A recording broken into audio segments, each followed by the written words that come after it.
দিনাজপুরের ফুলবাড়িতে বসেছে প্রায় ২০০ বছরের ঐতিহ্যবাহী বুড়া চিন্তামন মেলা।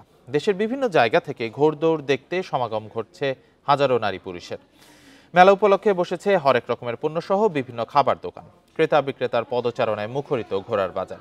বিক্রির জন্য এসেছে ২৫০ শতাধিক ঘোড়া। মেলায় ঘোড়দৌড় দেখে খুশি দর্শনার্থীরাও। মেলা উপলক্ষে দূর দূরান্ত থেকে আসছে মানুষ। আগামীতে মেলা আরো আকর্ষণীয় করার আশ্বাস মেলা কর্তৃপক্ষের। শুক্রবার থেকে শুরু হওয়া মেলাটি চলবে আগামী ৭ দিন। বান্ডেল থাকলে প্রতি সেনমানিতে টাকা বাঁচবে। বিকাশ সেনমানি বান্ডেল কিনে জিতুন প্রতি লেনদেনে।